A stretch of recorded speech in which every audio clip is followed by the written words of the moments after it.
Americans go to the polls on Tuesday, November 6 to vote in midterm elections that could change the direction of the country and determine the fate of President Donald Trump.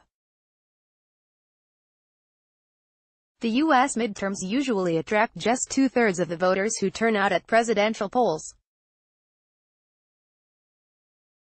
However, this one, taking place 2 years after Mr. Trump's shock election, is being touted as the most important midterm vote in generations. If Mr. Trump's Republican Party confirms its dominance across the legislature, it could herald a hardening of his policies, and even a reshaping of the Supreme Court. But if the Democrats can reverse their recent decline, it could signal a fight back against populist policies, and even impeachment proceedings against the president. Here's what you need to know about the midterms. Who is up for election? Both chambers in the U.S. Congress. That includes the full 435-seat House of Representatives, whose members serve a 2-year term, and one-third of the 100-member Senate, whose senators serve staggered, 6-year terms. This year, 35 Senate seats are in play. Aside from Congress, there are 39 state and territorial governorships up for grabs, as well as thousands of seats in state houses, plus local mayoral positions. U.S. Rep. Beto O'Rourke DTXL, and U.S. Sen. Ted Cruz, RTX, face off in a debate. Photo by Tom Coul. Getty Images. What did the polls say? In all but 2 midterm elections from 1946 to 2014, the party occupying the White House has suffered net losses of seats, and polls suggest that will happen this year. In generic congressional vote tallies, Democrats are ahead by at least 8%, according to Real Clear Politics. Mr. Trump's supporters insist he is more popular than his predecessor Barack Obama at the same time in his presidency. But in Mr. Obama's first midterms, in 2010, Democrats lost a monstrous 63 seats in the House, with the then-president conceding it was a shellacking. In another poll, by AP Nork Center for Public Affairs Research, a strong majority of Americans, 77%, say they are dissatisfied with the state of politics in the country. Former President Barack Obama speaks at a rally to support Michigan Democratic candidates. Getty. So will the Democrats retake the House? The Republicans currently have a 237 to 193 seat majority, with 5 vacancies. Democrats would need a net gain of 24 seats across the country in order to reach the 218 majority threshold. That is an achievable target, and there is recent precedent. Republicans took 63 seats to regain control of the House in 2010, while Democrats pulled in 31 seats in 2006. 538 has the Democrats with a 6 in 7 chance of retaking the House. And while American voters are reluctant to eject sitting representative, a record 39 Republicans are not running this year, some of them in key swing states like Florida and Pennsylvania.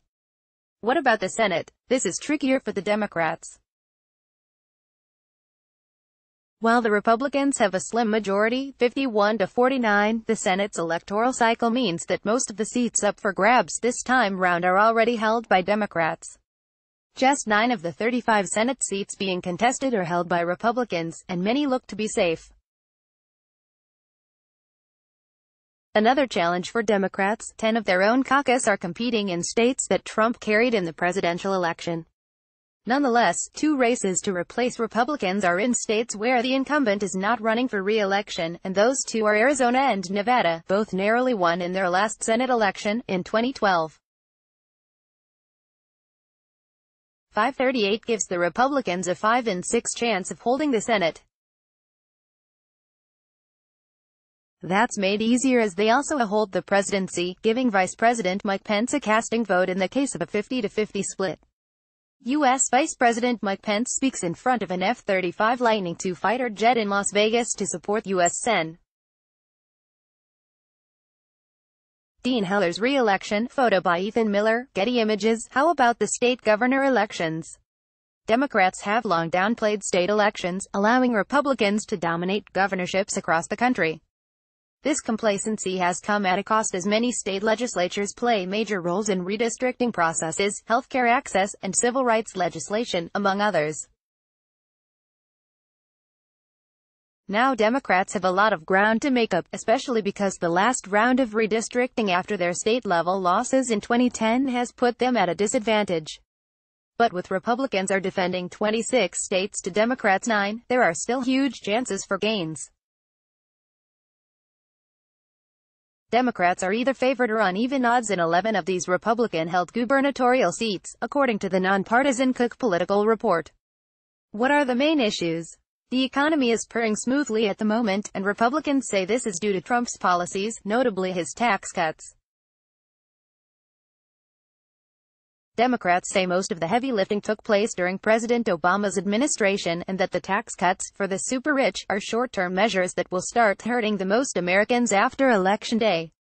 According to one poll, nearly half of Americans say they aren't hearing enough from campaigns about the issues that matter most to them, which include healthcare, education, and economic growth.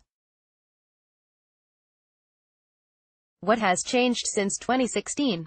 Donald Trump speaks during a rally in Nashville, Tennessee. Photo by Drew Unger. Getty Images. President Trump's caustic character has galvanized voters, particularly Democrats. The Pew Research Center, which says that half of registered voters say they are more enthusiastic about voting in 2018 than in previous years. Campaigns have underlined the issues at stake this time, from civil rights to immigration, from abortion to the Supreme Court. These elections are also expected to see a pink wave of women. More female candidates are running for election than ever before. Most are Democrats. They account for 3/4 of the 23 women on ballots for the Senate and 237 for the House. Are the elections really free and fair? It might seem odd to question the integrity of elections in the country seen as a global beacon for democracy. But there are many wrinkles in its system. The Constitution gives 2 senators to each state regardless of size, favoring Republicans concentrated in the smaller, so-called flyover states, giving them a disproportionate influence in Congress. Gerrymandering, or the drawing of House district boundaries to favor incumbents. There are egregious examples on both sides, but Republicans are much more ruthless. Voter suppression. Republicans have excelled in setting up spurious identification requirements that overwhelmingly target poor minority voters. Other disenfranchising measures include Florida's outgoing Governor Rick Scott recently denial of voting rights to at least 1.5 million convicted felons in the state. Election interference. Russian agents meddled in the 2016, trying to sway voters through leaks and Facebook data. They are likely to try again this time. All this helps explain why Hillary Clinton lost the 2016 presidential election despite winning almost 3 million more votes than Mr. Trump. And why in the relatively more proportional House elections in 2016, the 49.9% of votes that the Republicans won still translated into a 55.2% share of the seats. Could this really bring down President Trump? Although Mr. Trump's White House is mired with scandal, leading Democrats have refrained from openly talking about possible impeachment proceedings to remove him from office. But if, as is likely, they retake the House, they are expected to do so. It just takes a majority House vote to begin impeachment proceedings. The Senate would then try the president on charges of treason, bribery, or other high crimes and misdemeanors. However, it takes a 2/3 majority of senators to find him guilty and remove him from office, an unlikely scenario, even if Democrats captured the Senate. If that route is blocked, Democrats would still have instruments of investigatory power to bolster the ongoing into Russian meddling in the 2016 presidential election. Congressional investigations have subpoena powers to, for example, demand President Trump's income tax returns.